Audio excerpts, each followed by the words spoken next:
നീ വായ നോക്കിയില്ല ഞാൻ പറയട്ടെ ഗോപിക പറയുന്നത് കേൾക്കുമ്പോഴേ എനിക്ക് വേറെ ക്വസ്റ്റ്യൻ ചോദിക്കാനുണ്ട് കേട്ടോ. ഇങ്ങനെയൊക്കെ പറയുന്നുണ്ടേ ഇന്റർവ്യൂ ഒക്കെ കാണുമ്പോൾ അമ്മ അച്ഛനൊക്കെ എന്നിട്ട് ചെയ്ത പരിപാടി എന്താണെന്നറിയോ, ജിപിയുടെ പണ്ടത്തെ ഓൾഡ് വീഡിയോന്റെ ആൽബം ഒക്കെ എടുത്ത് അവിടെ അതൊരു സുഖല്ലേ, അത് നമുക്ക് ഒരു പ്രശ്നമില്ലല്ലോ.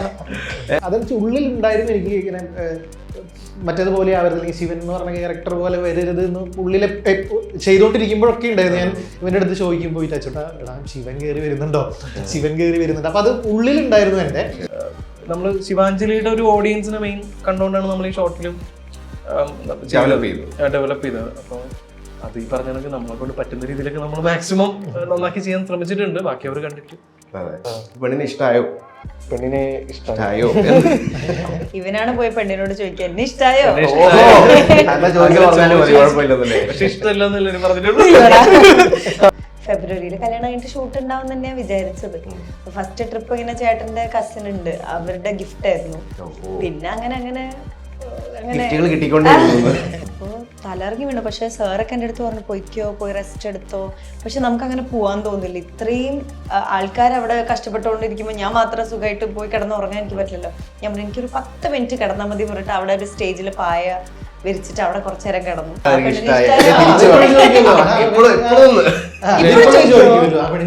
അല്ല ഞങ്ങളടുത്ത് അങ്ങനെ ചോദിക്കേണ്ട ആവശ്യമില്ല. നമുക്ക് ചോദിച്ചു പോവാം. Hello hi, welcome to Ginger Media. ചോദിച്ചു പോവാം. വെൽക്കം. ഹലോ അച്ചുകൂട്ട, ഗോപിക, സജിൻ. പെണ്ണിനെ ഇഷ്ടായോ? അതാണ് ഈ ഒരു ഷോർട്ട് മൂവി. ഇത് ഷോർട്ട് ഞാൻ ആക്ച്വലി കണ്ടു, ഞങ്ങളുടെ ടീം നമ്മളിരുന്ന് കണ്ടു തീർച്ചയായിട്ടും. പക്ഷേ അത് റിലീസാകാൻ പോവുകയാണ് ഈ വരുന്ന 22nd ഇറ്റ്സ് ഹിറ്റിംഗ്. അത് അച്ചുവിൻ്റെ ചാനൽ, യൂട്യൂബ് ചാനൽ തന്നെയാണ്. പിന്നെ അത് തീർച്ചയായിട്ടും പല ചാനലുകളിലും വന്നിരിക്കും, ആൾക്കാരെ ഏറ്റെടുക്കും. സോ അപ്പോൾ പറയൂ, എന്താണ് പെണ്ണിനെ? ശംഭുഭായി പറ, കണ്ടിട്ട് എന്തായിരുന്നു? എനിക്ക് തീർച്ചയായിട്ടും ഇതിനെപ്പറ്റി കൂടുതൽ പറയാൻ പറ്റില്ലല്ലോ. എങ്കിലും ഞാൻ പറയുന്നൊരു കാര്യം, ഇതൊരു മസ്റ്റ് വാച്ച്. ഇതിനകത്ത് എല്ലാ എലമെന്റും എനിക്ക് തോന്നുന്നുണ്ട്. ഫോർ എക്സാമ്പിൾ ഒരു മ്യൂസിക്കൽ ട്രീറ്റ് തീർച്ചയായിട്ടും പറയാം. 2, ഇതിലെ ആക്ടിങ് വൈസ് നോക്കിക്കഴിഞ്ഞാൽ എല്ലാവരും കംപ്ലീറ്റ്ലി അടിച്ചു പൊളിച്ചു.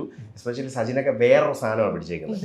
ഈ ഒരു ജോണർ ഡിഫറൻറ്റ് എന്ന് പറയുന്നത് ഇതാണ്, ഒരു ഡിഫറൻറ്റ് എന്ന് പറയുന്ന ഒരു സാധനം വേറൊരു സാധനമാണ്. ആൻഡ് ഗോപിയ അടിപൊളിയായിരുന്നു. ആ ഒരു ഇതിൻ്റെ മെയിൻ ത്രെഡൊന്നും ഞാൻ പറയുന്നില്ല, പക്ഷേ സാധനം എല്ലാവരും ഒന്നിനൊന്നിനും അടിപൊളിയായി ചെയ്തു. ആൻഡ് ഇതിൻ്റെ BGM ആണെങ്കിലും ഇതിൻ്റെ സോങ് ആണെങ്കിലും ഒക്കെ യൂഷ്വലി ഇന്ന സിറ്റുവേഷൻ ഇന്ന BGM എന്നാണല്ലോ അതിൻ്റെ ഒരു ട്രൈറ്റ് എന്ന് പറയുന്നത്. പക്ഷെ അതിനെ ബ്രേക്ക് ഔട്ട് ചെയ്തിട്ട് ഒരു ഡിഫറൻറ്റ് സാധനമൊക്കെ പിടിച്ച് ആൻഡ് ഇറ്റ് വാസ് അമേസിംഗ്. പോലെ എങ്ങനെയുണ്ട് ബിരിയാണി എന്നൊക്കെ അല്ലേ? മ്യൂസിക്കിന്റെ കാര്യമൊക്കെ പറഞ്ഞപ്പോ അതൊക്കെ അച്ചു വാശി പിടിച്ച് ചെയ്താട്ടെ, ഇന്നത് വേണം. ബോണി ലൂയിസ് ആണ് നമ്മുടെ മ്യൂസിക് ഡയറക്ടർ. അതുകൊണ്ട് പുള്ളി ഈ വർക്ക് ഇങ്ങനെ ചെയ്തു വന്നപ്പോൾ കാര്യം ഈ ഷോർട്ട് ഫിലിംസിനൊക്കെ ഇത്രയും നല്ല ക്വാളിറ്റിയിൽ മ്യൂസിക് ചെയ്യാനൊക്കെ ഭയങ്കര ബുദ്ധിമുട്ടാണ്. ഒരു സോങ് റെക്കോർഡ് ചെയ്യുന്നതിനൊക്കെ നല്ല ബഡ്ജറ്റാണ്. അപ്പൊ അതൊന്നും നമുക്ക് നിൽക്കില്ലല്ലോ. പക്ഷെ പുള്ളിക്കാരൻ നല്ല വർക്കാ ചെയ്യുന്നത്. അപ്പൊ ക്വാളിറ്റിയിൽ വന്നപ്പോൾ തന്നെ ഞാൻ ബോണി ലൂയിസ് മ്യൂസിക്കൽ എന്നൊക്കെ പറഞ്ഞ് എഴുതി കേട്ടായിരുന്നു. അപ്പൊ പുള്ളിക്ക് എന്തിനാന്ന് വെച്ചാല് ഫസ്റ്റ് പോസ്റ്റർ ഇറക്കിയപ്പോഴത്തേക്ക് അത് ഇട്ടതിന്റെ കാരണം അത് കണ്ടിട്ട് കുറച്ചുകൂടെ നന്നായിട്ട് വർക്ക് ചെയ്യട്ടെ. പക്ഷെ അതിന്റെ റിസൾട്ട് ഉണ്ട്, മ്യൂസിക്കലി നല്ല രീതിയിൽ വന്നിട്ടുണ്ട്. പറയൂ, എന്താണ് ആക്ച്വലി പെണ്ണിനെ ഇഷ്ടമായോ എന്ന് പറയാം. കാരണം ഇപ്പം ആൾക്കാർ വെയിറ്റ് ചെയ്യുന്നവരുണ്ടാവും, അല്ലെങ്കിൽ പോസ്റ്റ് കണ്ടിട്ടും ഒക്കെ. അപ്പോൾ അവരെ ഒന്ന് അതിലേക്ക് കൊണ്ടുവരാൻ തീർച്ചയായിട്ടും അതിനൊരു ഇതിട്ട് കൊടുക്കണമല്ലോ. അപ്പൊ അങ്ങനെ ഉണ്ടെങ്കിൽ പറയൂ, എന്താണ് പെണ്ണിനെ ഇഷ്ടമായോ? പെണ്ണിനെ ഇഷ്ടമായോ എന്ന് പറയുന്നത് ഞങ്ങളുടെ ഒരു കുഞ്ഞു ഷോർട്ട് ഫിലിമാണ്. ഒരു ഫീൽ ഗുഡ് ഷോർട്ട് ഫിലിമാണ്.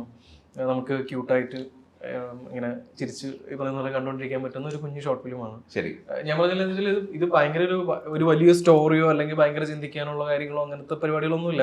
ഭയങ്കര സിമ്പിളായിട്ട് ഓക്കെ എന്ന് പറഞ്ഞാൽ നമുക്കിരുന്ന് കാണാൻ പറ്റുന്ന ഒരു കുഞ്ഞു ഷോർട്ട് ഫിലിം. നമ്മൾ ശിവാഞ്ജലിയുടെ ഒരു ഓഡിയൻസിനെ മെയിൻ കണ്ടുകൊണ്ടാണ് നമ്മൾ ഈ ഷോർട്ട് ഫിലിം ഡെവലപ്പ് ചെയ്തത്. അപ്പോൾ അത് ഈ പറഞ്ഞ കണക്ക് നമ്മളെ കൊണ്ട് പറ്റുന്ന രീതിയിലൊക്കെ നമ്മൾ മാക്സിമം നന്നാക്കി ചെയ്യാൻ ശ്രമിച്ചിട്ടുണ്ട്. ബാക്കി അവർ കണ്ടിട്ട്. അതെ, ഗോപിക പറയൂ, ഇതിലെ ക്യാരക്ടർ അല്ലെങ്കിൽ എന്താണ് ഇതില് ക്യാരക്ടറിന്റെ പേര് വീണ. ക്യാരക്ടറിനെ പറ്റി ഞാൻ അധികം പറയുന്നില്ല. പക്ഷെ നമ്മള് ലൊക്കേഷനിൽ ഇരിക്കുന്ന സമയം തൊട്ടേ അച്ചു ഇങ്ങനെ കഥ പറയുമായിരുന്നു, ഇങ്ങനെ ഒരു കഥയുണ്ട്. പക്ഷെ അതിപ്പോ ഇങ്ങനെ ചേട്ടൻ പറഞ്ഞ പോലെ ഇവിടെ വന്നിരുന്ന് അത് റിലീസ് ആവാൻ പോവാന്ന് പറയുമ്പോ ശരിക്കും പറഞ്ഞ ഭയങ്കര ഒരു അപ്പം അവൻ കഥ പക്ഷെ ഇങ്ങനെ അവൻ റീവർക്ക് ചെയ്ത് അതൊരു ഫൈൻ പ്രൊഡക്റ്റ് ആയിട്ട് വന്നു. വേറെ കഥ പോലെ പറഞ്ഞേ, പിന്നെ അത് അവൻ ചെയ്ത് കുറെ മാറ്റങ്ങൾ വന്നിട്ടുണ്ട്. ലോകേഷ് കനകരാജിന്റെ ഒക്കെ രീതി സ്ക്രിപ്റ്റ് കൊടുക്കും, ഷൂട്ടിന്റെ സമയത്തൊക്കെ കുറെ മാറ്റങ്ങൾ വന്നു. പിന്നെ നമുക്കാണെങ്കിലും പേഴ്സണലി ഇവൻ കഥ പറയുമ്പോഴും ഒക്കെ അവന് അത്രയധികം ആ ഒരു പാഷൻ അല്ലെങ്കിൽ ആ ഒരു ഫയർ ഉണ്ട് ഡയറക്ടർ ആവണം എന്ന്. അപ്പൊ ഞങ്ങൾക്കും ഭയങ്കര അവന് ആ ഡയറക്ടർ സീറ്റിൽ മോണിറ്ററിന്റെ ഫ്രണ്ടിൽ കാണണം. അത് ഭയങ്കര ഒരു നമ്മുടെ കൂടെ ഉണ്ടായ ഒരാളെ നമ്മൾ അങ്ങനെ കാണുമ്പോ അതൊരു പ്രത്യേക ഫീൽ. അവൻ ആക്ഷൻ ഒക്കെ പറയുന്നത് കാണണം. ഞാൻ ഫോട്ടോ ഒക്കെ എടുത്ത് വെച്ചിരുന്നു. എനിക്ക് ഈ ഒരു സപ്പോർട്ട് തന്നെയാണ് ഇവരുടെ രണ്ടുപേരുടെ ഈ ഭയങ്കര സപ്പോർട്ട് തന്നെയാണ്. അതേപോലെ തന്നെ നിധിചേട്ടനാണ് ഇതിന്റെ പ്രൊഡ്യൂസർ, നമ്മുടെ സഞ്ജയന്റെ ചേട്ടനാണ്.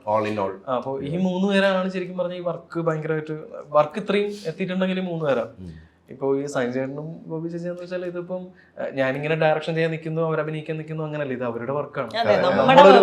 നാളുകളായിട്ട് നിങ്ങൾ പരിചയപ്പെട്ടു വർക്ക് എന്നുള്ള രീതിയിൽ ഇത് പാലക്കാട് നമ്മള് ആ സമയത്ത് ഏകദേശം ഒരു 3-4 ദിവസം ഷൂട്ട് ചെയ്തു. 4 ദിവസത്തിൽ കൂടുതലും മഴയുള്ള സമയമായിരുന്നു, നല്ല രീതിയിലുള്ള മഴ ഉണ്ടായിരുന്നു. അപ്പൊ നമ്മള് പലപ്പോഴും ടെൻഷൻ അടിച്ചൊക്കെ ഷൂട്ട് ചെയ്തത്. തീരുമെന്ന് തന്നെ നമുക്ക് കുറെ കൂടെ ഉണ്ടായിരുന്നു. അത് നമ്മള് അപ്പൊ അത് ഷൂട്ട് ചെയ്യാൻ പറ്റിയില്ല. കുറച്ച് പോർഷൻസ് ഒന്നും നമ്മൾ വിചാരിച്ച രീതിയിൽ ഷൂട്ട് ചെയ്യാൻ പറ്റിയിട്ടുണ്ടായിരുന്നില്ല. പക്ഷെ മാക്സിമം ഇപ്പം ബെറ്റർ ആക്കി നമ്മൾ കൊണ്ടുവന്നിട്ടുണ്ടായിരുന്നു. അപ്പൊ എന്താ സംഭവം എന്ന് വെച്ചാല് ഈ സംവിധായകനാകുമ്പോഴത്തേക്കും ഉള്ള മെയിൻ പ്രശ്നം എന്താണെന്ന് വെച്ചാല് നമുക്ക് എങ്ങനെയും വർക്ക് തീർക്കണമെന്നുള്ളൊരു കാര്യം മനസ്സിലുണ്ടാവും, എപ്പോഴും ഉണ്ടാവും. പക്ഷെ ബാക്കി ചിലപ്പം ചിലർക്ക് മീൻസ് ആർട്ടിസ്റ്റുകൾക്കായിരുന്നാലും എല്ലാവർക്കും പെട്ടെന്ന് ഫീൽ ചെയ്യണമെന്നില്ല.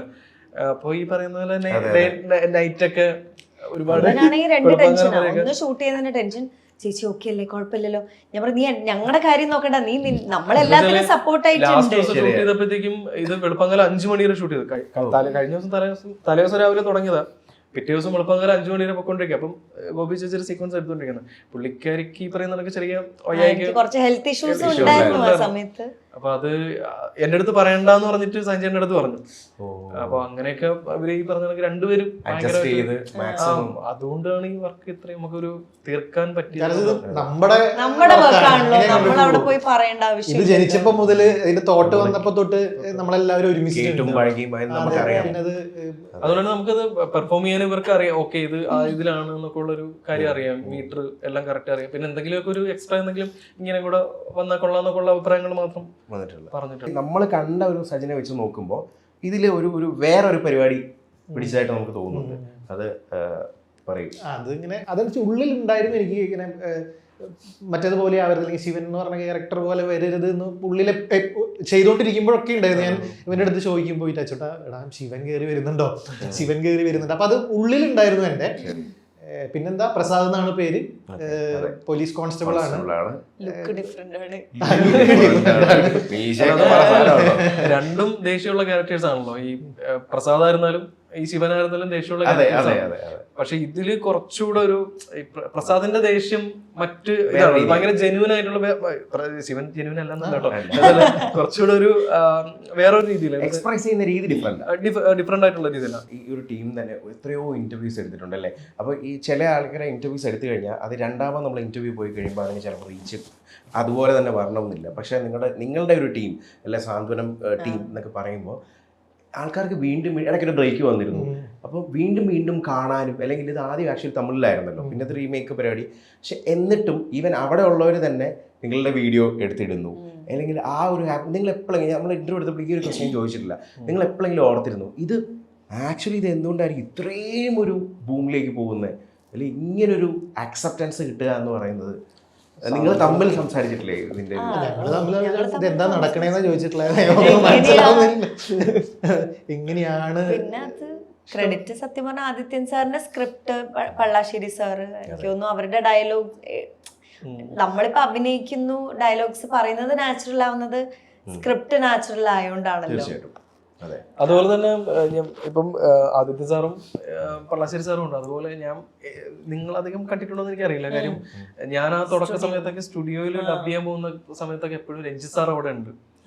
കാര്യം രഞ്ജിത്ത് സാർ എനിക്ക് തോന്നുന്നു ഏകദേശം ഇതിലൊരു 1.5 വർഷത്തോളം ഇതിന്റെ എല്ലാ എപ്പിസോഡുകളും പുള്ളി കാണും, കണ്ടിട്ട് കറപ്ഷൻസ് പറഞ്ഞ് അത് ഇവിടെ മാറ്റണം, അങ്ങനെ മാറ്റണം, അത്രയും ഒരു ഗൈഡ് ചെയ്ത പുള്ളിക്കാരനെ കൊണ്ടുവരുള്ളൂ. അപ്പൊ എനിക്ക് സ്റ്റുഡിയോയിൽ ഡബ് ചെയ്യാൻ ഞാൻ ആദ്യം ഡബ് ചെയ്തതൊക്കെ വിളിച്ചിട്ട് രണ്ടാമത് വീണ്ടും റീഡബ് ചെയ്ത് ശരിയായില്ല എന്നൊക്കെ പറഞ്ഞിട്ട് അപ്പോൾ ഞാനിപ്പോ സ്റ്റുഡിയോ പോകുമ്പോഴും പുള്ളിക്കാരനൊക്കെ ഉണ്ടായിരുന്നു. അപ്പം സാറിന്റെ ഒക്കെ ഈ പറഞ്ഞ കണക്ക് സാറിന് ഇപ്പൊ വേറെ സിനിമകളും അതും ഇതും തിരക്കാണെങ്കിലും സാർ ഇത് പക്ഷെ എനിക്കത് ഭയങ്കര അത്ഭുതമായിട്ട് തോന്നുന്നു രഞ്ജിത്ത് സാറിന്റെ കാര്യത്തിൽ. എനിക്ക് അല്ല, ജിതേഷ് എപ്പോഴും പറയും എല്ലാ എപ്പിസോഡും സാറ് 1-2 തവണ കാണും. ഈ പറഞ്ഞ പോലെ സ്റ്റുഡിയോയിലും വെച്ച് കാണും, പിന്നെ ടെലികാസ്റ്റ് ചെയ്യുമ്പോൾ വീട്ടിലുണ്ടെങ്കിൽ അപ്പോഴും പുള്ളിക്കാരൻ ഇങ്ങനെ ഇരുന്ന് കാണും എന്ന് ചേച്ചി എപ്പോഴും പറയും. ഓരോ മൈന്യൂട്ട് സാർ ഇങ്ങനെ ശ്രദ്ധിച്ചുകൊണ്ടിരുന്നു. അതും ആ ഒരു ക്വാളിറ്റി ആയിരുന്നു നമ്മുടെ സീരിയലിന്റെ. അപ്പോൾ അതുപോലെ തന്നെ നിങ്ങളുടെ ഫാൻസിന്റെ കാര്യം നോക്കുവാണെങ്കിൽ എനിക്ക് നിങ്ങളത് ഇനാഗ്രേഷന് പോയ സമയത്ത് വണ്ടിയിൽ ഇങ്ങനെ പോയ സമയത്ത് ഒരുപാട് പേര് വന്ന് നമ്മളെ ഇങ്ങനെ ക്രൗഡ് ഇങ്ങനെ വന്ന് നമുക്ക് ഇറങ്ങാനും ആക്ച്വലി ആ ടൈമിലൊരു ഇതാണ് എങ്ങനെയാണ് നമുക്ക്, പക്ഷെ അതൊരു സ്നേഹം തന്നെയാണല്ലോ.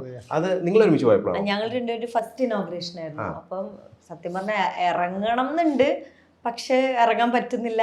അങ്ങനത്തെ ഞങ്ങൾ സൺറൂഫിന്റെ മുകളിൽ നിന്നിട്ട് എല്ലാവരുടെ അടുത്തും സംസാരിച്ചു. ഞങ്ങൾ തന്നെ ഞെട്ടിപ്പോയി, ഇതെന്താ ഇവിടെ സംഭവിക്കുന്നേ, അങ്ങനത്തെ ഒരു ഫീൽ ആയിരുന്നു അന്ന്. അതൊരു ശരിക്കും നമുക്ക് കിട്ടുന്ന ഒരു സ്നേഹം. കാരണം ഒരു മൂവിയോ ഒന്നും അല്ലല്ലോ. അതുകൊണ്ടാണ് ഞങ്ങൾക്കും വിശ്വസിക്കാൻ പറ്റാഞ്ഞ. ഞങ്ങളിങ്ങനെ ആകെ നമ്മളെ തന്നെയാണോ വേറെ ഏതെങ്കിലും പരിപാടി ഇതെന്താണ് ആക്ച്വലി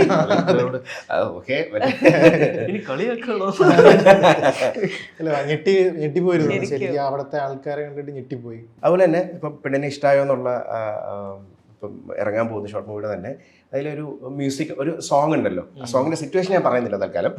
സോങ് എന്ന് പറയാം, അതൊരു വളരെ ബ്യൂട്ടിഫുൾ ആയിട്ടുള്ള സോങ് ആയിട്ട് എനിക്ക് തോന്നുന്നു. അതിനെ പറ്റി പറയുകയാണെങ്കിൽ അതും കുറെ റീവർക്ക് ചെയ്ത ഒരു സോങ് ആണോ അതോ ലൈക്ക് എങ്ങനെയാണ്? അത് ഏകദേശം സ്ക്രിപ്റ്റിന്റെ ലാസ്റ്റ് സ്റ്റേജിൽ അങ്ങനെ ഒരു സോങ് വേണമെന്നുള്ള തീരുമാനത്തിൽ. അതൊരു സോങ് ഇല്ല, അത് കഴിഞ്ഞ ടൈലന്റ് എന്നുള്ള രീതിയിലൊക്കെ ആയിരുന്നു.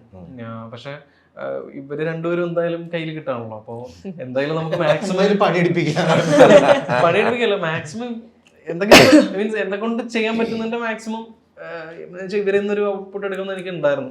കാര്യം ഇവരെ പോലെ 2 ആർട്ടിസ്റ്റുകളെ കിട്ടിയിട്ട് നമുക്ക് ഒരു അത് യൂസ് ചെയ്തില്ല എന്നുണ്ടെങ്കിൽ നമ്മളിത് ഇറക്കുന്ന സമയത്ത് തന്നെ ആൾക്കാർക്ക് അത് പറയില്ല, അയ്യോ അത് ചെയ്യായിരുന്നു ഇത് ചെയ്യായിരുന്നു എന്നൊക്കെ ഉള്ളൊരു ഇത് പറയും. അപ്പോൾ അങ്ങനെ ആലോചിച്ചപ്പോൾ കൊമേഴ്ഷ്യലി ഓക്കെ ഇങ്ങനെയുള്ള കാര്യങ്ങൾ യൂട്യൂബിൽ വരാൻ സാധ്യത, ട്രെൻഡിങ് ആവാൻ സാധ്യത ഉണ്ടെന്നുള്ള സാധനം മനസ്സിലാക്കിയിട്ട് എന്നാൽ പിന്നെ ഒരു സോങ് എന്നുള്ള രീതിയിലായിരുന്നു ആ സോങ് സീക്വൻസ് പ്ലാൻ വെച്ചത്. പക്ഷെ അത് ഈ പറഞ്ഞ കണക്ക് നമ്മൾ കുറച്ചുകൂടെ വലിയ വൈഡ് ഒക്കെ ആയിരുന്നു. ഈ പറഞ്ഞ പോലെ മഴ കുറച്ച് ഇതായി. പിന്നെ വർക്ക് കണ്ടതിന് ശേഷം പറയേണ്ട ഒരു കാര്യമാണ്, ഞങ്ങളിതിൽ ഓൾമോസ്റ്റ് കൂടുതലും ഡേ സീക്വൻസ് ഒക്കെ നൈറ്റിൽ ഷൂട്ട് ചെയ്തിട്ടുണ്ട്. വെളുപ്പകാലത്തൊക്കെ ഇരുന്നിട്ടൊക്കെ മനസ്സിലാവുന്നില്ല. കുറെ ആർട്ടിസ്റ്റ് ഉണ്ടായിരുന്നല്ലോ, അത് വേണ്ട ഒരു പാട്ട് സീനും ആയിരുന്നല്ലോ. അത് എന്ന് വെച്ചാല് ആ പാട്ട് സീനിന് വേണ്ടിയിട്ട് ഞങ്ങള് കുറെ വീടുകളിലൊക്കെ കയറിയിട്ട് ശിവാഞ്ജലി വരുന്നുണ്ട്, അപ്പൊ നിങ്ങളെല്ലാരും വരണമെന്നൊക്കെ പറഞ്ഞിട്ട് ഞങ്ങൾ ഒരുപാട് പേരെടുത്ത് പറഞ്ഞു, ഒരുപാട് പേര്. അപ്പൊ നാച്ചുറലായിട്ട് തോന്നുകയും ചെയ്യും. അപ്പൊ ഇതിൽ ഞാൻ പാലക്കാട് നിന്നപ്പോഴത്തേക്കും നമ്മളെ ഒരുപാട് ഹെൽപ്പ് ചെയ്തതെന്ന് വെച്ചാൽ നമ്മുടെ സന്തോഷേട്ടൻ, ഒറ്റപ്പാലം സന്തോഷേട്ടൻ എന്ന് പറഞ്ഞൊരു ചേട്ടനൊക്കെ, ഉപ്പുക്ക, അങ്ങനെ കുറെ പേര് നമ്മളെ ഹെൽപ്പ് ചെയ്തിട്ടുണ്ട്, അവരുടെ ഫാമിലിയൊക്കെ. അപ്പൊ ഈ ചേട്ടനോട് നമ്മളെ ഹെൽപ്പ് ചെയ്തിട്ട് കുറെ ആൾക്കാർ വന്നു. അപ്പൊ ഞാൻ നോക്കിയപ്പോഴത്തേക്കും ഇത് ഷൂട്ട് ചെയ്യുന്ന ദിവസം ഭയങ്കര ആൾക്കാർ, മൊത്തം ആൾക്കാർ, ഇത്രയും ക്രൗഡിന്റെ ഇടയിൽ. കാര്യം നമുക്ക് പൈസ കൊടുത്ത പോലും കിട്ടില്ല, ഷോർട്ട് ഫിലിമിന് ഇത്രയും ക്രൗഡ് കിട്ടില്ലല്ലോ. അപ്പൊ പക്ഷെ അവരൊക്കെ രാത്രി ഒക്കെ ഇരിക്കുകയും ചെയ്യും. രാത്രി ഇരുന്നവർ മാത്രമല്ല, ആദ്യം ഞാൻ നോക്കിയപ്പോൾ നമ്മൾ ഫുഡ് കഴിക്കുന്ന സമയം ഉച്ചയൊക്കെ ആയപ്പോൾ ഇഷ്ടംപോലെ ആൾക്കാർ. അത് കഴിഞ്ഞ് കുറച്ച് കഴിഞ്ഞ കേട്ടോ മഴ വന്ന് മൊത്തം ഇരുണ്ടപ്പോഴത്തേക്കും ഈ ആൾക്കാരെല്ലാവരും ഞങ്ങൾ പോകട്ടെ മഴ പെയ്യാന്ന് പറഞ്ഞിട്ട് കുറെ പേരങ്ങ് പോയി. പിന്നെ ഈ പറഞ്ഞ നമ്മുടെ സന്തോഷേട്ടൻ ഫാമിലി കുറച്ച് പേരും പിന്നെ ഡാൻസേഴ്സ് മാത്രമായി. പിന്നെ അതൊക്കെ വെച്ചിട്ട് നമ്മൾ മാക്സിമം എനിക്ക് റിലേറ്റ് ചെയ്യാൻ പറ്റും. നിങ്ങൾ എനിക്ക് തോന്നുന്നു ആദിത്യൻ സാർ പറഞ്ഞത് ഞാൻ ഓർക്കുന്നുണ്ട് എപ്പോഴും, അതായത് ഒരു കണ്ടിന്യൂസ് ഒരു 54 hours ഷൂട്ട് ചെയ്ത് മാരേജിന്റെ ഒരു ഇതല്ലേ. എനിക്ക് തോന്നുന്നു ഈവൻ ക്രൂകൾ പോലും ഉറങ്ങാതെ, അല്ലെങ്കിൽ അത്രയും എഫോർട്ട്, ഉറങ്ങാന്ന് പറയുമ്പോൾ അത്ര മാക്സിമം ഉറങ്ങാതെ ട്രൈ ചെയ്തിരുന്ന് മാക്സിമം എഫോർട്ട് ഇട്ട് ചെയ്തു. അതിന്റെ ഒന്ന് പറയാം. ഞാൻ മാക്സിമം പിടിച്ചു നിന്നു. സന്തോഷം രാവിലെ 5 മണി വരെ ഞാൻ ഇങ്ങനെ പിടിച്ചു നിന്നു. 5 മണി പിന്നെ എന്താ വെച്ചാൽ ജ്വല്ലറിയും സാരിയും ഹെയറും എല്ലാം കൂടെ രണ്ടാം ദിവസം അപ്പൊ തലറങ്ങി വീണു. പക്ഷെ സാറൊക്കെ എൻ്റെ അടുത്ത് പറഞ്ഞു പൊയ്ക്കോ, പോയി റെസ്റ്റ് എടുത്തോ. പക്ഷെ നമുക്ക് അങ്ങനെ പോവാൻ തോന്നില്ല. ഇത്രയും ആൾക്കാർ അവിടെ കഷ്ടപ്പെട്ടുകൊണ്ടിരിക്കുമ്പോൾ ഞാൻ മാത്രം സുഖമായിട്ട് പോയി കിടന്ന് ഉറങ്ങാൻ എനിക്ക് പറ്റില്ലല്ലോ. ഞാൻ പറഞ്ഞു എനിക്കൊരു 10 മിനിറ്റ് കിടന്നാൽ മതി പറഞ്ഞിട്ട് അവിടെ ഒരു സ്റ്റേജിൽ പായ വിരിച്ചിട്ട് അവിടെ കുറച്ചു നേരം കിടന്നു. 10 മിനിറ്റ് കഴിഞ്ഞിട്ട് എണീറ്റിട്ട് ബാക്കി ഷൂട്ട് ചെയ്തു. അപ്പം ഈ ഒരു സീക്വൻസ് ഒക്കെ ചെയ്യുമ്പോൾ അത് ഓർമ്മ വന്നിരുന്നു, സാന്ത്വനത്തിന്റെ എഫോർട്ട് ഇട്ട് കുറെ നിന്ന് ഓർമ്മ വന്നു. പിന്നെ അത് കണ്ടിന്യൂസ് 50 to 54 hours ഉണ്ട് ഞങ്ങള് കണ്ടില്ലായിരുന്നു. രാവിലെ 5 മണിയൊക്കെ ആകുമ്പോൾ റൂമിൽ പോവും. രാവിലെ 6 മണിക്ക് തുടങ്ങി പിറ്റേന്ന് 5 മണിക്ക് റൂം പോയി അപ്പൊ തന്നെ കുളിച്ച് ഫ്രഷ് ആയി സ്റ്റാർട്ട് ചെയ്ത് പിറ്റേന്ന് 9 മണി വരെ അങ്ങനെ എന്തോ ആയിരുന്നു. ഹെവി ആയിരുന്നു അല്ലേ? പക്ഷെ എന്റെ റിസൾട്ട് വന്നു. അതെ, ഭയങ്കരം അധികം റിസൾട്ട് വന്നിട്ടുണ്ടായിരുന്നു. ഇപ്പം അച്ചു പറഞ്ഞൊരു ഇത് ഞാൻ ചോദിക്കണം, ഇപ്പൊ അസിസ്റ്റന്റ് ആയിട്ടൊക്കെ വന്നിട്ടുണ്ടായിരുന്നല്ലോ ആ ടൈമിൽ, അത് സിനിമയിലുള്ള മോഹം കൊണ്ട് തന്നെയാണല്ലോ വന്നതും. എന്നിട്ട് അതിൽ നിന്നൊരു ആക്ടർ ഷിഫ്റ്റ് എന്ന് പറയുന്ന ഒരു സംഭവം, അപ്പോൾ നമ്മുടെ മൈൻഡിൽ വന്നൊരു മാറ്റം എന്ന് വെച്ചാൽ എന്തൊക്കെയാണ്? ഇപ്പൊ വീണ്ടും ഒരു മെയിൻ ഡയറക്ടർ എന്നുള്ള രീതിയിൽ പെണ്ണിന് ഇഷ്ടമായോ അതിലൂടെ ഒരു coming as A director, assistant director, actor, director. അപ്പം ഈ മൂന്നിലേക്കുള്ള ഒരു ജമ്പിൽ എന്താണ് പറയാനുള്ളത്? അസിസ്റ്റന്റ് ഡയറക്ടറിൽ നിന്ന് ഞാൻ ആക്ടറിലേക്ക്. ശരിക്കും പറഞ്ഞാൽ അസിസ്റ്റന്റ് ഡയറക്ടർ ആയത് എനിക്ക് ആക്ടർ ആവാൻ വേണ്ടിയിട്ടാണ്. അതെ, ആക്ടർ ആവണം എന്നുള്ളൊരു ആഗ്രഹമായിരുന്നു. അപ്പൊ അതിൽ കൂടുതൽ എഡിറ്റിംഗ് ഒക്കെ ഇഷ്ടമായതുകൊണ്ടും ഡയറക്ഷനും ഇഷ്ടമാണ്. ആദ്യ സാറിൻ്റെ കൂടെ വർക്ക് ചെയ്തപ്പോഴൊക്കെ കുറെ ഡയറക്ഷനും കൂടെ എനിക്ക് ഭയങ്കരമായിട്ട് ഇഷ്ടപ്പെട്ടു തുടങ്ങിയായിരുന്നു ആ സമയത്ത്. വാനമ്പാടി കഴിയാറായ സമയത്തൊക്കെ എൻ്റെ മനസ്സിൽ ഈ പറയുന്ന പോലെ ആക്ടിങ് നടക്കൂല, കാര്യം അന്നും ഭയങ്കര മെലിഞ്ഞിട്ടൊക്കെ വല്ലാത്തൊരു രൂപമൊക്കെയാണ്, ഞാൻ പറഞ്ഞിട്ടുണ്ട് മുന്നേ. അപ്പൊ അതുകൊണ്ട് ഒരു പക്ഷേ ഇങ്ങനെ ആക്ടർ ആവാൻ പറ്റിയില്ലെങ്കിലും എന്ന് വെച്ചിട്ട് ഞാൻ ഡയറക്ടർ ആവാൻ തന്നെ ഒരു തീരുമാനം എടുത്തു. അതിനുവേണ്ടി ഭയങ്കര കോൺസെൻട്രേഷൻ ചെയ്ത് ആദ്യ സാറിൻ്റെ കൂടെ അത്രയും ഇതായിട്ട് നിൽക്കുമായിരുന്നു. പക്ഷെ ഇങ്ങനെ സാന്ത്വനത്തിൽ ഇങ്ങനെ ഒരു ഓഡിഷൻ അങ്ങനെ വന്ന് യാദൃശ്ചികമായിട്ട് പെട്ടെന്ന് ആക്ടറായി. അപ്പോഴും ഞാൻ ശരിക്കും പറഞ്ഞാൽ ആലോചിച്ചിട്ടുണ്ട്, എന്തിനാണ് ഞാൻ പെട്ടെന്ന് ആക്ടറായി, ഡയറക്ടർ ആവാൻ വരുന്ന ചിന്തിച്ച സമയത്ത് ആക്ടറായി. അപ്പൊ എന്താന്നൊക്കെ ആലോചിച്ചിട്ടുണ്ട്. പിന്നെ കുറെ നാൾ കഴിഞ്ഞപ്പോൾ ഞാനും സൈചേട്ടനുമായിട്ടുള്ള ഒരു കണക്ഷൻസും നമ്മൾ ഈ കഥകളൊക്കെ ഡിസ്കസ് ചെയ്തും പുള്ളിക്കാരുടെ ഒരു സപ്പോർട്ട് കൊണ്ട് എനിക്ക് ഡയറക്ഷൻ വീണ്ടും ഒരു പക്ഷേ എനിക്ക് ഇതിനേക്കാളും ആക്ടിങ്ങിനേക്കാളും ഡയറക്ഷൻ കുറച്ചുകൂടെ ബെറ്റർ ആണെന്ന് എനിക്ക് തന്നെ ഫീൽ ചെയ്ത് തുടങ്ങി. അപ്പോഴും ഞാനിങ്ങനെ ആലോചിച്ചിട്ടുണ്ട്, പിന്നെന്തിനാണ് ഞാൻ പിന്നെ ആക്ടിങ്ങിൽ വന്നെന്ന് ആലോചിച്ചു. പക്ഷെ എനിക്ക് ഫീൽ ചെയ്തൊരു കാര്യം എന്താണെന്ന് വെച്ചാൽ, ഞാനൊരു പക്ഷേ അസിസ്റ്റന്റ് ഡയറക്ടറായിട്ടോ അസോസിയേറ്റ് ആയിട്ടോ വർക്ക് ചെയ്തിട്ടുണ്ടായിരുന്നെങ്കിൽ എനിക്ക് ഒരുപാട് സമയം കിട്ടില്ലായിരുന്നു. ഞാൻ കൂടുതലും അതിനെക്കുറിച്ചുള്ള കാര്യങ്ങൾ മാത്രമേ. ഇപ്പം ആക്ടർ ആണെങ്കിൽ എനിക്ക് ഒരുപാട് സിനിമകളാണ്, സ്ക്രിപ്റ്റ് എഴുതാം, എനിക്ക് ഒരുപാട് സമയം കിട്ടി, ചിന്തിക്കാൻ സമയം കിട്ടി, അടുത്ത എന്ത് സ്റ്റെപ്പ് എടുക്കാം എന്നുള്ളൊരു സംഭവം ചിന്തിക്കാൻ ഭയങ്കര സമയം കിട്ടി. അപ്പൊ ഈ പറയുന്ന വേരിയേഷൻസിലെല്ലാം എന്റെ ഈ പറയുന്ന അടുത്തൊരു സ്റ്റെപ്പിനെ ഭയങ്കരമായിട്ട് ഹെൽപ്പ് ചെയ്തിട്ടുണ്ട്. 9 months after marriage in 9 countries. Right? Correct ആണോ? 9 ഇല്ല തോന്നുന്നു. എന്നാലും അത്രയൊക്കെ പോയല്ലോ.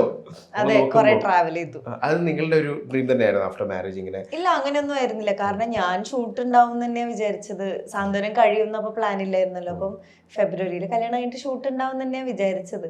അപ്പൊ ഫസ്റ്റ് ട്രിപ്പ് ഇങ്ങനെ ചേട്ടന്റെ കസിൻ ഉണ്ട്, അവരുടെ ഗിഫ്റ്റ് ആയിരുന്നു. പിന്നെ അങ്ങനെ അങ്ങനെ അങ്ങനെ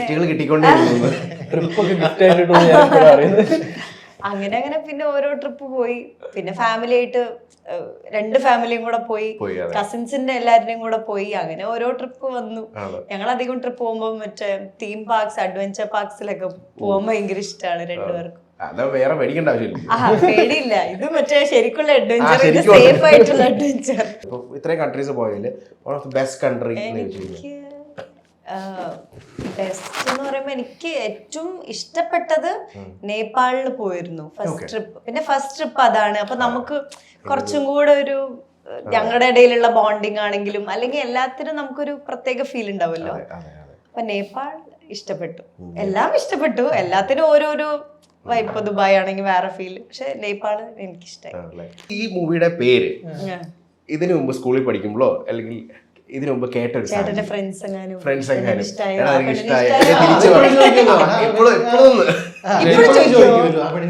അല്ല, ഞങ്ങളടുത്ത് അങ്ങനെ ചോദിക്കേണ്ട ആവശ്യമില്ല. എന്തായാലും ഏതെങ്കിലും ഒരു പെർട്ടിക്കുലർ ടൈമിൽ ഏതെങ്കിലും പെർട്ടിക്കുലർ ഒരു ഇൻസിഡന്റ് ഉണ്ടെങ്കിൽ ഏതായിരിക്കാം? അല്ലെങ്കിൽ ഫസ്റ്റ് ലവ് ഒക്കെ ആയിരിക്കാം ചിലപ്പോൾ. അങ്ങനെയൊന്നുമില്ല.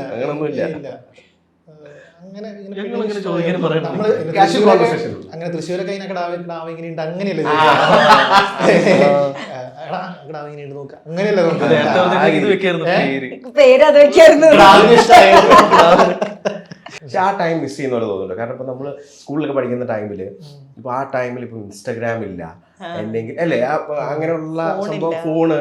പക്ഷെ ശരിക്കും ആ ഒരു ടൈം ഇപ്പൊ മിസ് ചെയ്യുന്നുണ്ടോ സജിന ശരിക്കും നോക്കുവാണെങ്കിൽ?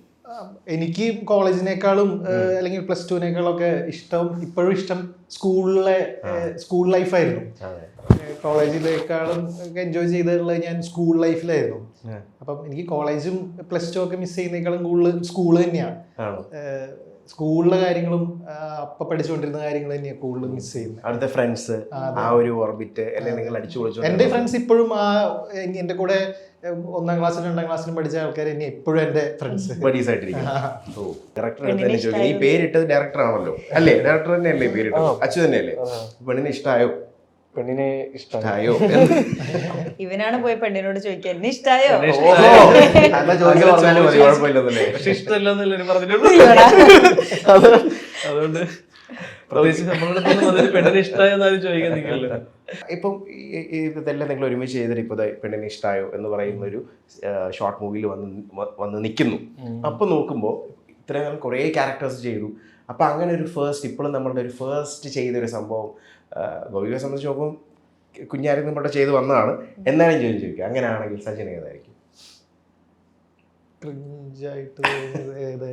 ഫസ്റ്റ് എന്തെങ്കിലും? അല്ല, ആദ്യത്തെ എപ്പിസോഡുകളൊക്കെ കാണുമ്പോൾ ഇപ്പോഴൊക്കെ അയ്യോ, എനിക്കൊന്നത് കുറച്ചാള് ഭയങ്കര മടിയായിരുന്നു. മടി മീൻസ് അല്ല, ചമ്മലായിരുന്നു ആദ്യം ചെയ്തുകൊണ്ടൊക്കെ ഇരിക്കുമ്പോൾ. അപ്പൊ ആദ്യത്തെ കുറച്ച് എപ്പിസോഡുകൾ ഇപ്പോഴും കാണുമ്പോൾ എനിക്ക് അയ്യേ എന്ന് തോന്നാറുണ്ട്. ഭയങ്കരമായിട്ട് നന്നായിട്ട് തോന്നാറുണ്ട്. എനിക്ക് സ്ഥിരം തോന്നാറുണ്ട്. എന്റെ ടിക്ടോക്ക് വീഡിയോസ് ഒക്കെ എന്തൊക്കെ ഒക്കെ ഉണ്ടായിരുന്ന സമയത്തല്ലേ? മ്യൂളി ഞാൻ ചെയ്തിട്ടില്ല, അതും കൂടെ ചെയ്തിരുന്നേ. പിന്നെ ഞാൻ ടിക്ടോക്ക് സമയത്തൊക്കെ ഭയങ്കര എന്നുവെച്ചാൽ ഞാൻ എന്നെ തന്നെ വെറുക്കും. ഞാൻ ഇപ്പൊ മറക്കാൻ ആഗ്രഹിച്ചോണ്ടിരിക്കുക. ടിക്ടോക്ക് ബാൻ ചെയ്തതിൽ ഏറ്റവും കൂടുതൽ സന്തോഷിക്കുന്നത് ഞാനാണ്. ഓ, അത് പോയല്ലോ പോയല്ലോ, എല്ലാ വീഡിയോയും പോയി. ഗോപിയാണെങ്കിലോ? എനിക്ക് ആക്ട് ചെയ്തത് എനിക്ക് അങ്ങനെ ഫീൽ ചെയ്തിട്ടില്ല. എനിക്ക് അതിലും കൂടുതൽ എൻ്റെ ഇന്റർവ്യൂസും അങ്ങനത്തെ കാണുമ്പോഴാണ് എനിക്ക് അങ്ങനെ എന്നെ കാണാൻ തന്നെ അയ്യോ വേണോ. ഇപ്പൊ അമ്മയും അച്ഛനൊക്കെ ഇരുന്ന് ടി വിയിലൊക്കെ ചിലപ്പോൾ വെച്ച് കാണും, ഞാൻ ആ പരിസരത്തേ പോവില്ല. എനിക്ക് അത് കാണാൻ കുറച്ച് മടിയാണ്. പക്ഷെ സീൻസ് എപ്പിസോഡ്സ് കാണുമ്പോൾ എനിക്ക് അങ്ങനെ അത്ര ഫീൽ ചെയ്തിട്ടില്ല. ഗോപിക പറയുന്നത് കേൾക്കുമ്പോഴേ എനിക്ക് വേറെ ക്വസ്റ്റ്യൻ ചോദിക്കാനുണ്ട് കേട്ടോ. ഇങ്ങനെയൊക്കെ പറയുന്നുണ്ടേ, ഇന്റർവ്യൂ ഒക്കെ കാണുമ്പോൾ അമ്മയും അച്ഛനൊക്കെ എന്നിട്ട് ചെയ്ത പരിപാടി എന്താണെന്നറിയോ? GPയുടെ പണ്ടത്തെ ഓൾഡ് വീഡിയോന്റെ ആൽബം ഒക്കെ എടുത്ത് അവിടെ അതൊരു സുഖല്ലേ, അത് നമുക്ക് ഒരു പ്രശ്നമില്ലല്ലോ അല്ലേ? ശരിയല്ലേ? എല്ലാരുമായിട്ട് ഇരുന്ന് കാണുന്നു GPയുടെ പണ്ടത്തെ. അത് ഒറ്റയ്ക്ക് കിട്ടി, ചേട്ടന്റെ ഫാമിലി മൊത്തം തിരിച്ചുപോയി. അപ്പൊ റാഗിങ് എന്തെങ്കിലുമൊക്കെ കൊടുക്കണ്ടേ? അതിലേക്കൊരു വഴിയും കൂടെ ആയിരുന്നു. ഓ, അതായിരുന്നോ? അല്ല, അതിപ്പോ തോന്നിയ കേട്ടോ. അല്ല, അതെന്തായിരുന്നു അങ്ങനെ ഒരു തോട്ട്? അതെന്തായിരുന്നു സംഭവം? ഏതൊക്കെ വെച്ചു? ഏതൊക്കെയായിരുന്നു GPയുടെ പണ്ടത്തെ? ഇല്ല, ആ ആൽബം മാത്രമേ വെച്ചുള്ളൂ. അത് ഞാൻ എപ്പോഴും അത് ഞാൻ കണ്ടിട്ടുണ്ട്. അപ്പൊ ഞാനിങ്ങനെ വിചാരിച്ചു, ഓക്കെ എല്ലാവരുടെ മുന്നിൽ നിന്ന് വെച്ച് ചേട്ടനെ ഒന്ന് ചടപ്പിക്കാം എന്ന് വിചാരിച്ചിട്ടാണ് വെച്ചേ. പിന്നെ അതെല്ലാരും കൂടെ എടുത്ത് സ്റ്റോറിയൊക്കെ ഇട്ടു. പിന്നെ അത് വെച്ചിട്ടില്ല. പിന്നെ സ്റ്റോറി ഇട്ട് പിന്നെ എങ്ങനെയങ്ങ് പോയതല്ലേ? പ്രത്യേകിച്ചൊന്നും പറഞ്ഞില്ലല്ലോ. GP പറഞ്ഞിട്ടുണ്ട്, എപ്പോഴും ഞാൻ കേട്ടിട്ടുണ്ട് ഇങ്ങനെ ഗോപി വന്നതിന് ശേഷമാണ് ലൈഫിൽ ഒരു ചിട്ടയും ഇതൊക്കെ വന്നത്. ആ ഒരു എല്ലാ ആണുങ്ങളുടെ തന്നെയാണ്. ഞാൻ സജിനോട് ചോദിക്കാൻ വരികയാണ്. അവിടെ ഇരുന്ന ഓക്കേ. എനിക്ക് തോന്നുന്നു അവരത്ര ബോധേഡ് അല്ല നമ്മളെ പോലെ. ലൈക്ക് അതവിടെ വെക്കണം, ഇതവിടെ നിങ്ങൾ അത്ര ബോധേഡ് അല്ല തോന്നുന്നു. ക്ലംസി ആയിട്ട് ബോധേഡല്ലെന്നുണ്ടല്ലോ, ഞങ്ങൾക്ക് അതിനേക്കാളും വലിയ ജോലികളാണ്. നിങ്ങളെ വലിയ വലിയ ആൾക്കാർ. എന്റെ റൂമൊക്കെ ഒന്ന് കാണണം. ഞങ്ങളുടെയൊക്കെ ഹാപ്പിനെസ് തന്നെ ഇതൊക്കെ ഇവിടെ കറക്റ്റ് ആണ്, എല്ലാം കറക്റ്റ്. അതാണ് നമ്മുടെയൊക്കെ ഒരു ഹാപ്പിനെസ്. വേറെ കാര്യം പറയട്ടെ, ആ ഹാപ്പിനെസ് ഞങ്ങൾക്ക് ഉള്ളത്. ഞങ്ങൾ കുഴച്ച് മറിച്ചിട്ടാലും വെക്കുന്നത് അവിടെ ആയിരിക്കും. കറക്റ്റ് നമുക്കറിയാം എവിടെ അപ്പൊ നമ്മൾ അടുക്കി വെക്കും, പറയും അവിടെ ഇരുന്ന സാധനം എന്ത് ചെയ്യും? അപ്പൊ പറയും ഇത് കുഴച്ച് മറിച്ചല്ലേ വെക്കും. എന്നാലും അതായിരുന്നു എന്റെ സ്ഥലം. കറക്റ്റ് അല്ലേ? അത് കല്യാണം വരെ. സജിൻ ലൈഫിൽ ഇങ്ങനെ തന്നെയാണോ ഈ പറഞ്ഞ പോലെ? എനിക്ക് അങ്ങനെ ഒതുക്കി വെക്കൽ പരിപാടിയൊന്നുമില്ല. നല്ല കാര്യമാണ്. ഒതുക്കൽ പറക്കൽ അങ്ങനത്തെ പരിപാടികൾ പിന്നെ വന്നു കഴിഞ്ഞപ്പോഴാണ് കുറച്ച് മാറ്റം എന്ന് വേണമെങ്കിൽ പറയാം. അങ്ങനെയാ, എനിക്കങ്ങനെ ഒതുക്കി ഇപ്പോഴും അങ്ങനെ മാറ്റമൊന്നും ഇല്ല. ഇവളുണ്ടെങ്കിൽ ഒതുങ്ങിയിരിക്കും. ഇവള് എങ്ങോട്ടെങ്കിലും പോയി കഴിഞ്ഞാൽ അന്ന് തന്നെ എങ്ങനെയാണ് ഈ റൂം ഇങ്ങനെയാക്കിയെന്ന് ചോദിക്കാം. അമ്മയൊക്കെ എങ്ങനെ നിങ്ങൾക്ക് പറ്റണു ചോദിക്കും. എല്ലാം അടിച്ച് ക്ലീൻ ആക്കി സെറ്റാക്കി. ഈ നമ്മളെ പറ്റി ആൾക്കാർ ജഡ്ജ് ചെയ്യുന്ന രീതി പല രീതിയിലായിരിക്കാം. ഇപ്പൊ എനിക്ക് തോന്നുന്നു ഗോപിയെ പറ്റി എനിക്ക് GP ആണോ പറഞ്ഞത്, ഒരു സെലക്റ്റീവ് ഇൻട്രോവേർട്ടാണ് ഗോപിക എന്ന് പറയുന്നത്. അത് ആക്ച്വലി നമ്മുടെ അതേ മൈൻഡ് സെറ്റ് ഉള്ളവരുടെ അടുത്ത് ഭയങ്കര എക്സ്ട്രോവേർട്ട് ആയിരിക്കും, ഭയങ്കര ഹാപ്പി ആയിരിക്കും. ആംബിവേർട്ട് എന്ന് വേണമെങ്കിൽ അതിനെ പറയാം. ആംബിവേർട്ട് എന്ന് പറയാം. അങ്ങനെയാണോ ശരിക്കും ഗോപിക? ശരിക്കും പറഞ്ഞാൽ ഇപ്പൊ എന്താ പറയാ, പുറത്തിറങ്ങുമ്പോ ആൾക്കാരെ കാണുമ്പോ അവരൊന്ന് സംസാരിക്കുന്നതിനൊന്നും ഓക്കെയാണ്. പക്ഷെ അല്ലാണ്ട് ഇപ്പൊ ഞാൻ ഇവരുടെ അടുത്തൊക്കെ മിങ്കിൾ ചെയ്യുന്ന പോലെ എനിക്ക് അവരുടെ അടുത്ത് പറ്റൂല. അവര് ചിലപ്പോൾ നന്നായി സംസാരിക്കും, പക്ഷെ എനിക്ക് തിരിച്ച് സ്നേഹം ഉണ്ടാവും. പക്ഷെ അതുപോലെ എനിക്ക് സംസാരിക്കാൻ എനിക്കത് അവിടെ ഒരു മനസ്സിലായി. ഒരു എന്താ പറയാ ആകെ ഒരു ആങ്സൈറ്റി പോലെ വരും. അതായത് അല്ലെങ്കിൽ വെളിയിൽ വെച്ചെങ്കിലും അങ്ങനെ എനിക്ക് സംസാരിക്കാൻ പറ്റില്ല. അതുപോലെ തന്നെ പെട്ടെന്ന് പരിചയപ്പെടുമ്പോഴാണെങ്കിലും എനിക്ക് അങ്ങനെ ക്ലോസ് ആയിട്ടൊന്നും ഞാൻ അധികം സൈലന്റ് ആയിട്ടിരിക്കും. അനിയത്തി ആണെങ്കിൽ പിന്നെ അങ്ങോട്ട് പോയി പരിചയപ്പെട്ട് ബസ്സിൽ പോകുമ്പോഴും അവിടെ ഇവിടെയൊക്കെ അവള് കുറെ ഫ്രണ്ട്സിന് ഉണ്ടാക്കും വഴിയിലൊക്കെ. ഞാനാണെങ്കിൽ ആരും വരില്ല, ആ ഒരു രീതിയാണ് ഞാൻ. പക്ഷെ ഫ്രണ്ട്സിന്റെ ഇടയിൽ ഞാൻ ഡീസന്റ് അല്ലേ. സജിനെ ഇത്ര ഇയേഴ്സ് ആയല്ലോ നമ്മൾ ഇന്റർവ്യൂ. ആദ്യം നമ്മൾ കാണുമ്പോൾ നമ്മൾ ഓർക്കുമല്ലോ, നമ്മുടെ മൈൻഡിലുണ്ടാവുമല്ലോ അധികം മിണ്ടത്തില്ല.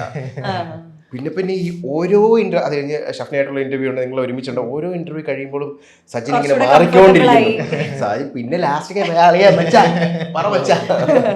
സജിൻ ആക്ച്വലി കംപ്ലീറ്റ്ലി എല്ലാവരുടെ അടുത്തും ഒരു വളരെ ഹാപ്പി വൈബ്. അല്ല, ഞാൻ സംസാരിക്കുകയില്ല ആരെടുത്തും.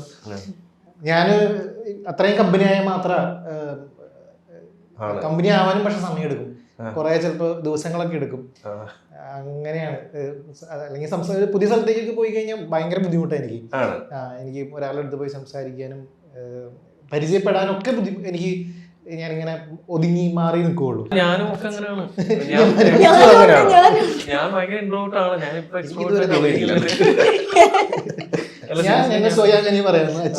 അല്ല, എനിക്കും അങ്ങനെ കാണോ ഈ ആൾക്കാരുടെ ഇടയിലൊക്കെ പോകുമ്പോഴത്തേക്കും ഭയങ്കര ബുദ്ധിമുട്ട്. നമ്മുടെ ഈ പറയുന്ന പോലെ പരിചയക്കാർ കുറവാണെങ്കിൽ എനിക്ക് ഭയങ്കര ആണ്.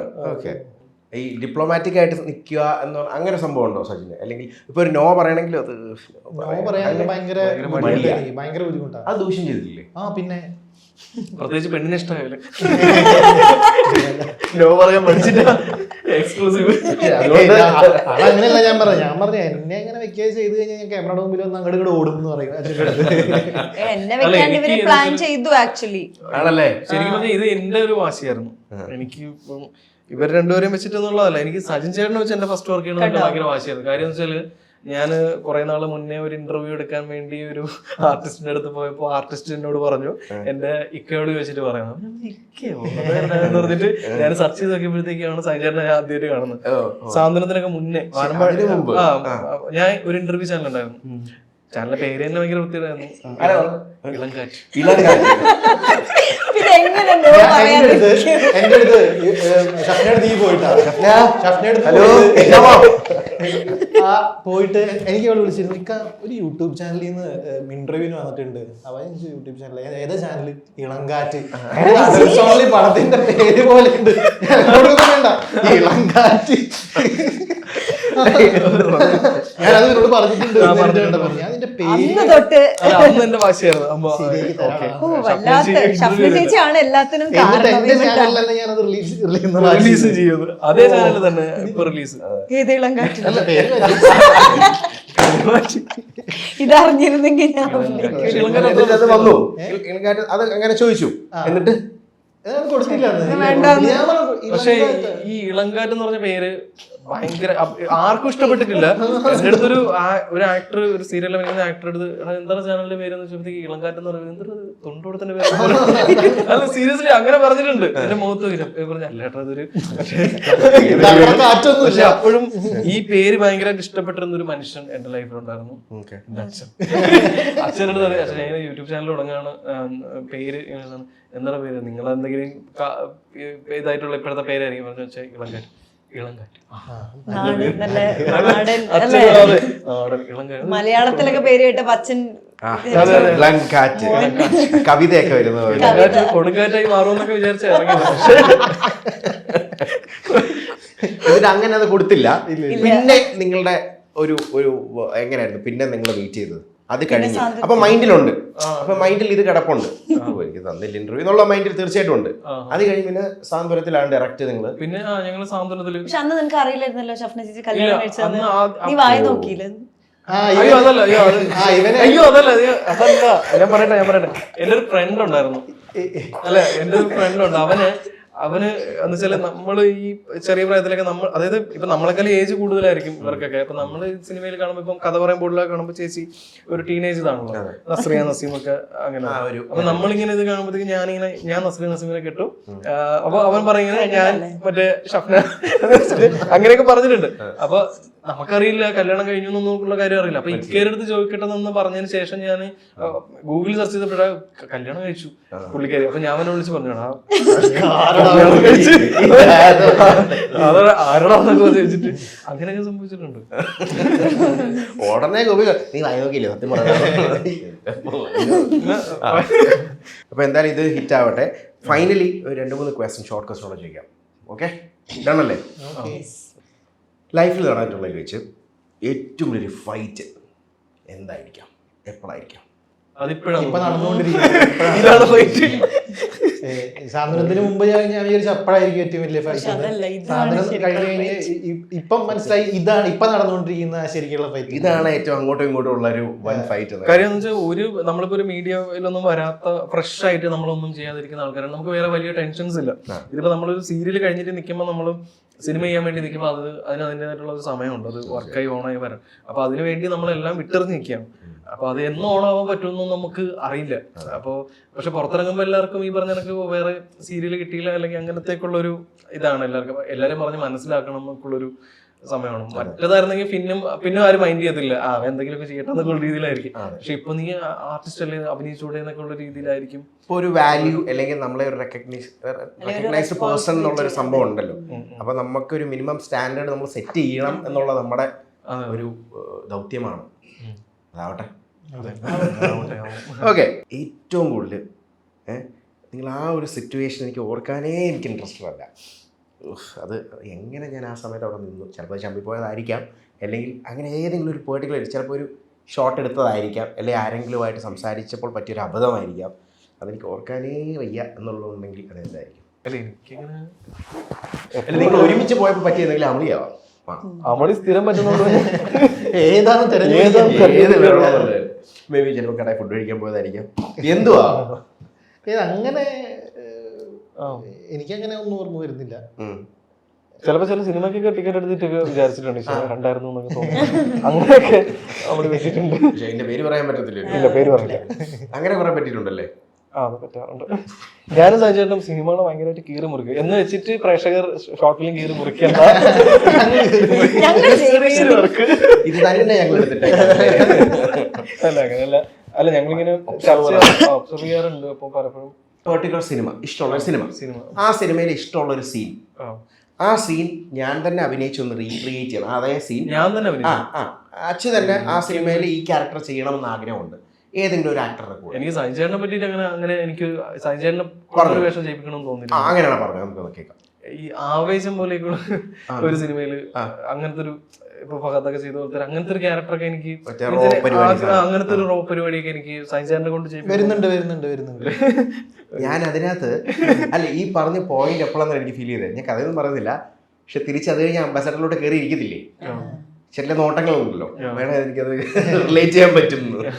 അല്ല അത് മാത്രമല്ല, ഇങ്ങനത്തെ ഒരു പരിപാടി ഉണ്ടല്ലോ, ഒരു കൊമേഴ്ഷ്യൽ ഒരു ഇപ്പോഴത്തെ ഒരു ആവേശം പോലത്തെ അങ്ങനത്തെ ഒരു പരിപാടി.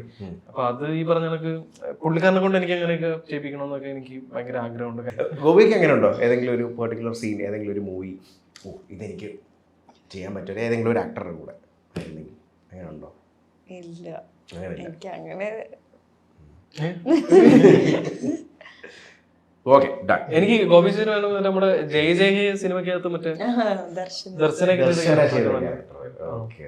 നിങ്ങളുടെ കൂട്ടത്തില്ലേ ഏറ്റവും വലിയ എല്ലാവരും ആയിരിക്കും, പക്ഷെ ഏറ്റവും വലിയൊരു ഡ്രീമർ എന്ന് പറഞ്ഞാൽ ആരായിരിക്കും? ഏറ്റവും ഭയങ്കരമായിട്ട് ഡ്രീം ചെയ്ത് ഒരുപാട് ഫോക്കസ്, ഇപ്പോൾ ചിലർ പറയത്തില്ലേ അങ്ങനെയൊക്കെ ഫോക്കസ് ചെയ്ത് അതിന് വേണ്ടി വർക്ക് ചെയ്യാൻ എനിക്ക് വലിയ ഇതൊന്നുമില്ല. ഓക്കെ, വരുന്നത് വരും, പക്ഷെ അതൊന്നും അല്ലാതെ ഭയങ്കര അധികം ഫോക്കസും ഡ്രീമും. സജിനാണല്ലേ? പക്ഷെ എനിക്കൊരു പ്രശ്നമുണ്ട്, എനിക്കിങ്ങനെ ആൾക്കാരെ കാണാൻ പോയി സംസാരിക്കാനുള്ള ഒരു പുഷ് വേണം, അതാണ് പ്രശ്നം. ഡ്രീമും ഒക്കെ ഭയങ്കര ഹൈയാ, പക്ഷെ പോയി കണ്ട് സംസാരിക്കാൻ പുഷ് വേണം. ചാൻസിന്റെ കാര്യവും ഇതൊക്കെ പോയി പറയാനും അവരെന്ത് വിചാരിക്കും, അല്ലെ അത് ഞാൻ പറഞ്ഞ അവരെ നമ്മളെ പറ്റി എന്തെങ്കിലും അങ്ങനെയൊക്കെ ഉള്ള പ്രശ്നങ്ങൾ. അല്ലെങ്കിൽ ഊണിലും ഉറക്കത്തിലൊക്കെ സിനിമ തന്നെ. പക്ഷെ അങ്ങനെ ചോദിക്കാൻ മടിയായിട്ട് ഇപ്പൊ ഹാപ്പൻ ചെയ്യുന്നില്ലേ? അതൊരു കയ്യിൽ കൊടുക്കും ഇല്ല ഇല്ല അല്ലേ ഇല്ലേ? അപ്പൊ അതുകൂടെ ഉണ്ടായിരുന്നെങ്കിലോ വേണ്ടല്ലേ എത്ര മതി ബാക്കിയുള്ളവർക്കൊന്നും ചാൻസേ ഉണ്ടാവില്ല. ഉണ്ടാവില്ലെന്നല്ലേ. അപ്പോൾ എന്തായാലും പെണ്ണിനെ ഇഷ്ടമായോ എന്ന് എൻ്റെ അടുത്ത് ചോദിച്ചു കഴിഞ്ഞാൽ ഞാൻ തീർച്ചയായിട്ടും പറയും ഇഷ്ടമായി എന്നേ പറയുള്ളൂ. ഞാൻ വന്നപ്പോഴേ അതിൻ്റെ കമൻറ്റ് പറഞ്ഞു അല്ലേ. വളരെ നല്ലൊരു, തീർച്ചയായിട്ടും നിങ്ങൾക്കൊരു 25 മിനിറ്റ്സ് എന്ന് വേണമെങ്കിൽ പറയാം അല്ലേ. വലിയ ഡ്യൂറേഷനും ഇല്ല, ഒരുപാട് കുറവുമല്ല. ഒരു 25 minutes four A short movie എന്ന് പറയുന്ന ഒരു ആപ്റ്റ് ആയിട്ടുള്ളൊരു മിനിറ്റ് ഡ്യൂറേഷൻ ആണെന്നാണ് ഞാൻ മനസ്സിലാക്കുന്നത്. ചിലപ്പോൾ ഒരു 30-40 എന്നൊക്കെ പറയുമ്പോൾ നമ്മൾ തന്നെ ഓർക്കും ഇനി ഇത്രയും കാണുമല്ലോ. പക്ഷെ ഇപ്പോൾ കറക്റ്റ് ആയിട്ടുള്ള ഒരു ഡ്യൂറേഷനും ഇവൻ ആക്ടേഴ്സ് ആണെങ്കിലും ചെയ്തതും ഇവൻ്റെ BGM ആണെങ്കിലും സോങ് ആണെങ്കിലും ഒരു ഹാപ്പി 25 മിനിറ്റ്സ് നിങ്ങളുടെ ലൈഫിൽ നിങ്ങൾക്ക് കിട്ടും. I assure that. And thank you so much